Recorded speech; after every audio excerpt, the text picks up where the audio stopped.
তৃণমূল কর্মীকে কুপিয়ে খুন। পুলিশ সূত্রে জানা যায়, মৃত তৃণমূল কর্মীর নাম ষষ্ঠী ঘোষ। গতকাল রাতে বাড়ি ফিরছিল মোটর বাইকে করে। সেই সময় দুষ্কৃতীরা গাড়ি থামিয়ে এলোপাথারি কোপায় বলে জানা যায়। ঘটনাস্থলেই মারা যায় তৃণমূল কর্মী। ভরতপুর থানার শিয়ালাই এই বাঁধের ওপর ঘটনাটি ঘটেছে। ঘটনাস্থলে বিশাল পুলিশ বাহিনী। পুলিশ দেহ উদ্ধার করে ময়নাতদন্তের জন্য কান্দি মহকুমা হাসপাতাল মর্গে পাঠিয়েছে। সমগ্র ঘটনা তদন্ত শুরু করেছে পুলিশ। পুলিশের প্রাথমিক অনুমান, পুরনো বিবাদের জেরে এই খুন বলে জানা যায়। বিরাট আছে, বিরাট আছে, এদিকে বিরাট আছে।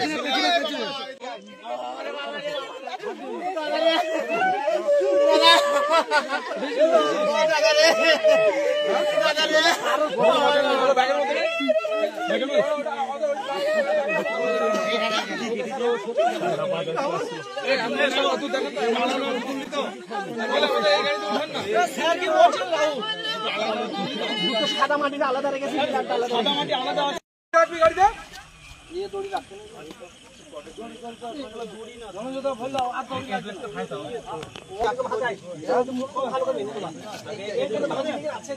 অ্যাম্বুলেন্স কত দূর?